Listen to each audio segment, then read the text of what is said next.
I'm on my way to a meeting to meet with an entrepreneur who has really done some impressive work in the years that I've been working with him.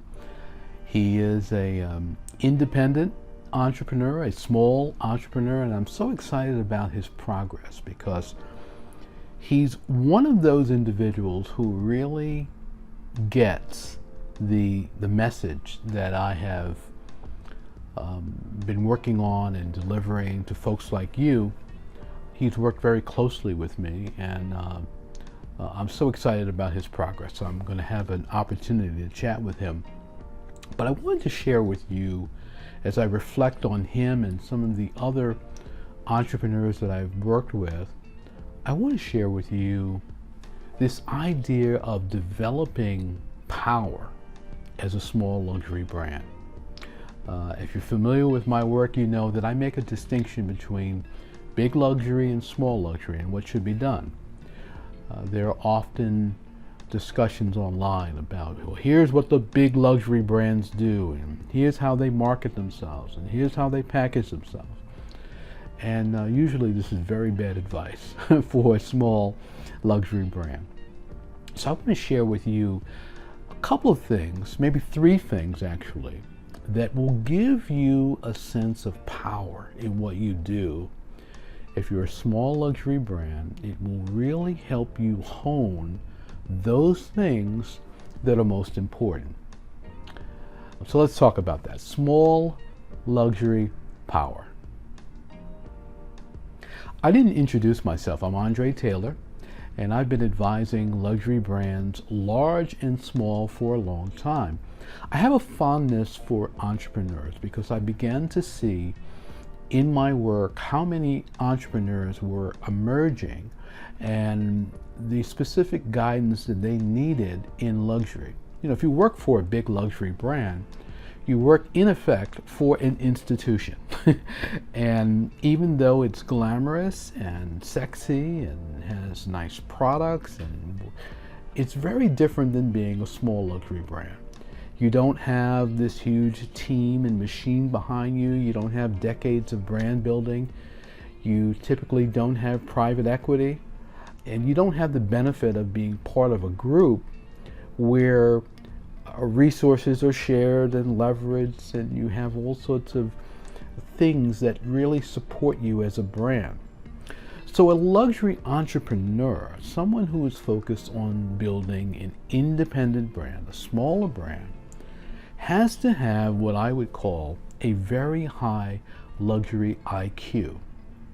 And that means understanding much more than brand names, much more than the obvious things.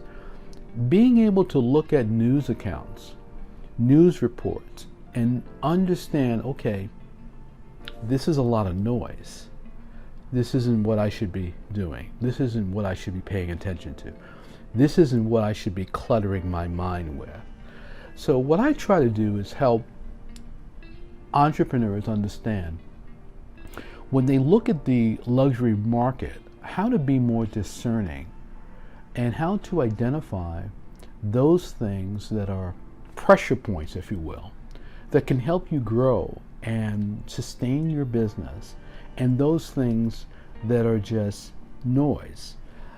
I used to work in the news business, and every day you have to come up with a story. And long before the site was called Daily Beast, that's what we called the news engine, the Daily Beast, because it has to be fed every day. What's misleading about that, if you're watching and paying attention, is you think everything is relevant. Now, I'm going to tell you something that is relevant, and I want you to understand how to look at something and identify what's relevant and what isn't. What comes to mind is a story I saw recently in the Financial Times. And it was a discussion of Giorgio Armani. It was essentially saying that at 89, he is still at the helm of his brand, an independent brand, not part of a large group. And it was essentially saying that perhaps he would be more successful if he were part of a group. Kering or LVMH and so forth. He said an interesting thing in response to that. It was buried in the article. And he said, why would I want to be part of one of these large luxury groups with no personality? Now, he was revealing when he said that his power and why he has been so successful. And I instantly took that article and I sent it around to a few of my members and a few of the folks I was speaking to regularly, because personality is a key. In fact, it's essential to small luxury brand success. When you think of Giorgio Armani, you think of a personality. You think of an individual who is strong and proud and elegant and fit and tan and all these things that he is, in charge, and who allows his creativity to extend beyond clothing to other areas. Let's develop a hotel brand. Let's develop some bedding. Let's develop these other products and services. So many small luxury brands, entrepreneurs, try to be institutional. They come up with this name and they want the brand name to mean something. And I always say to them, you should live so long, because that brand name is going to be indistinguishable unless you attach yourself to it.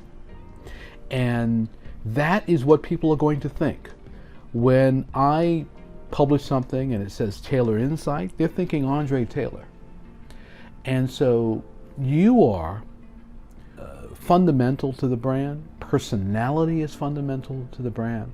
And understanding how to execute personality is essential in your business. In fact, it is one of those things that can enable you to go way beyond an institutional brand, because the people know you, as we say online, they know you, they like you, they trust you, but they have a sense of you. They long to hear from you.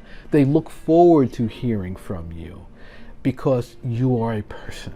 You're not just this logo. So the first thing I want you to think about when it comes to small luxury brand power is that you are a symbol of the brand. You are a symbol of the brand. And as a lot of people will say to me, I don't want to be out front, I don't want to do this, I don't want to do that. Well, get out of this business. Because long ago, there were shopkeepers and designers and people that were symbols of their brand. Giorgio Armani was a symbol of his brand. I remember in the 70s when he emerged, and one of the deals that was struck was with Barney's here in New York, and they would advertise him. They discovered and advertised him, and of course he was in that film, what was it called, American Gigolo, and did the clothing for that, and that really put him on the map. But you are a symbol, and so you have to identify how you will use your personality and your identity in building your brand. It is one of the most potent things you have, and it is the big distinction between you and a large luxury brand. Those large luxury brands, people are buying out of habit. They're buying because they're there, but you can cut into that business with affluent clients and wealthy clients by distinguishing yourself. Now, how do you do that? By being a great luxury persona. Sometimes I will talk to someone and they'll want to work with me, and I'll coach them, and I'll call them directly and talk to them about the various programs I have, and I'm listening to see, is this someone that I want to work with? Is this someone that I can help? Is this someone who's serious about what they're doing?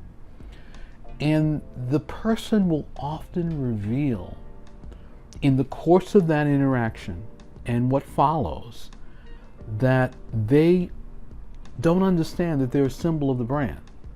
So if I say to you, I would love for you to be part of this program. Here's what's involved. Here are the details. Follow up with me if you want to get started. Follow up with someone else in my office if you want to get started. And the person doesn't respond later. The person doesn't follow up. The person does not have the capacity to say, you know, I've thought about it, but I've decided to do this, or decided not to do that yet, or whatever. That's not a luxury person. That is not a luxury person. And I'm always grateful when the person reveals that they're not a luxury person, because it saves me a lot of time. Because what happens when you begin to get deep into this idea of building a luxury brand, it's like stirring the pot. It's like stirring the soup. Everything that's in the bottom is going to come up. And so, are you an affluent person? Is that a barrier for you? Are you willing to invest? Is that a barrier for you? Are you willing to put yourself out there? Is that a barrier for you? Did no one respond to your post and your offer? Is that a barrier for you? So you are a symbol. And as a symbol, think about your personality, not only as it comes through in the brand, but how you live in this world, how you operate in this world. And you're not just luxury when someone goes to your website and orders. You're a luxury the moment you decide, or you should be, the moment you decide that you are going to be in this business. You are a symbol. And whatever personality you are showing, it is a very good indicator of your longevity in this business. Now that brings me to the second point I want to make here, is that often a small luxury brand, the entrepreneur behind it, does not understand where the craft in the business is. Where the craft is. They think the craft is in the goods. The craft is in their information. The craft is in, they think it's in all these places. In my work, I help luxury entrepreneurs understand where the craft really is. And I'm going to give you some sense of that, because what I just said earlier about follow through, personality, being able to even deliver bad news. You know, can you pick up the phone and say, Mr. Williams, I'm afraid we won't be able to get that product for you. We've tried everywhere. We've tried. Can you do that? Can you follow through even when you don't have good news? Can you follow through because you are a symbol of a very high level experience? The craft is not just in the stuff. The craft is in all of those things associated with you and your brand.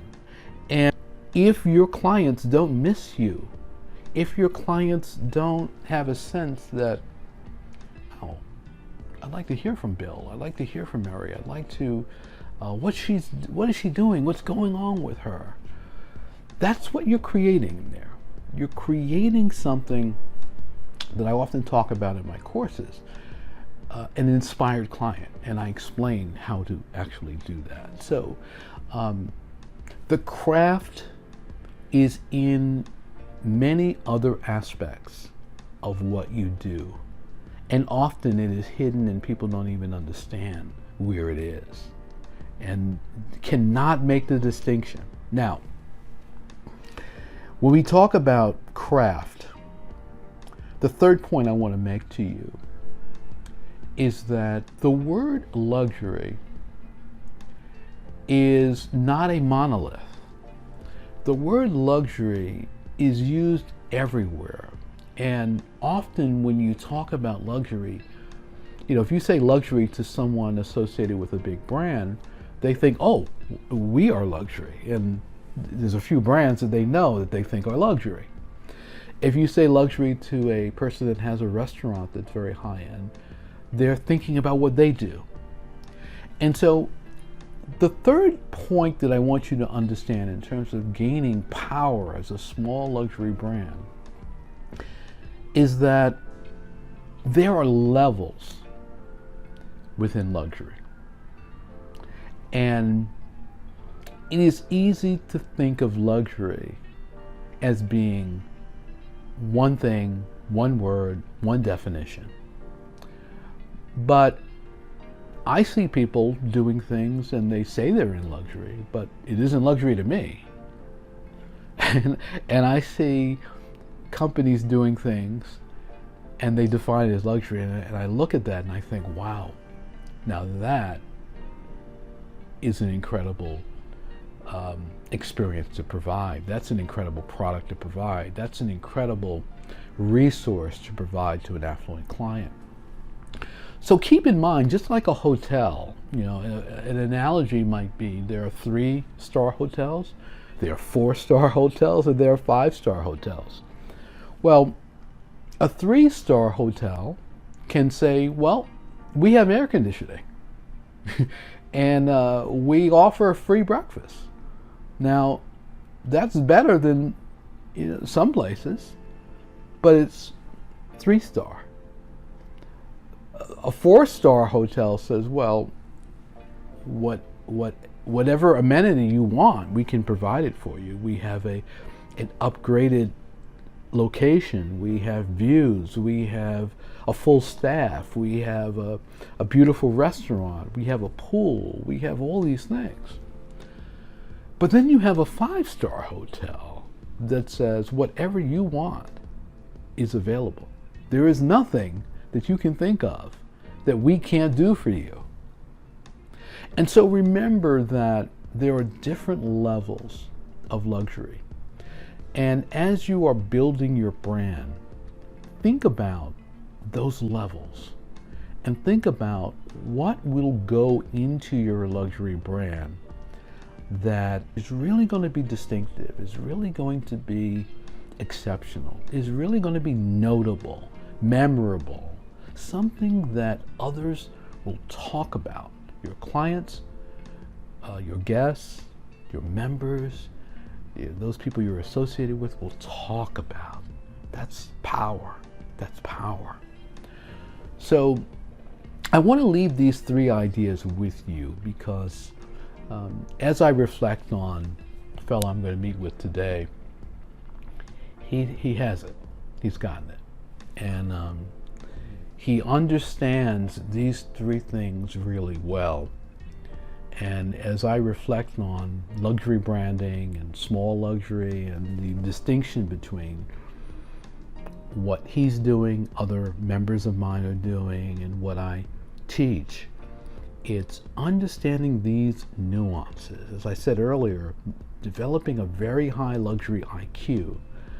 And as you look at all these issues and as they unfold in your mind, you will develop a sense of what you're doing that differs greatly from what others do. It's like a musician. You can have musicians, everyone can play the piano, or many people can play the piano, but then you have virtuosos, and then even within that high level of capability, you have people that have a feel for certain things and a skill in certain areas. So what are those 3 things? Number 1, you are a symbol of your brand. Remember that every day. Remember that when you get dressed. Remember that when you leave a message. Remember that when you engage with anyone. When someone offers you something. When you're wondering whether you should follow through or talk to someone. Remember that always. You are a symbol of your brand. I often will say to my members at the end of my email, be luxury. And that's not an empty statement. It's exuding luxury in everything you do.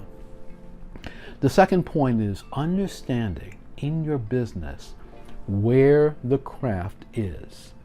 And I will tell you that the craft is not just in the stuff. It is not just in the experience if you're in luxury travel. It is in all these things around it. And you can compete at the highest levels if you understand that. Because you're competing with individuals and brands who are not fully committed often to delivering the ultimate. And so the craft is in all of these things. How do you do it from beginning to end? And how do you continue it? I'll never forget the Jaguar dealer leaving a message. I was telling someone this the other day. I had my car serviced, and when I got home, I had a message from John from the Jaguar dealer. And I listened to the message, and he said, I just wanted to make sure that everything went well today and you got home safely. And I hung up the phone after hearing this message, and I thought, well, what did I have done? I had a bulb, as they say, renewed, basically replaced, and small little things. But he was calling to leave that signature message to say, we care about you, you're a valued client of ours, and I just want to be sure that everything went well today. The third thing that I'm emphasizing in this video is the levels. There are multiple levels that you must understand in luxury. Look around, look at what other people do, not to copy them, not to criticize them, but look at what a client in your category is getting, and then think about what you will deliver. And take some time, take a step back and say, okay, let me refine my offering. Let me refine my communication. Let me refine the things that I include. Let me refine what's new so that I can bring something really exceptional to what I do. Remember those three things. Make sure you subscribe to my channel. I'm so glad that you are here. And of course, there's much more for you to take advantage of, and there's much more coming. If you're interested in working with me in any way, I invite you to email me, info@andretaylor.com, info@andretaylor.com. Not everything I offer is visible, so I can share with you some of the many things we offer to help brands like yours grow. I will see you next time.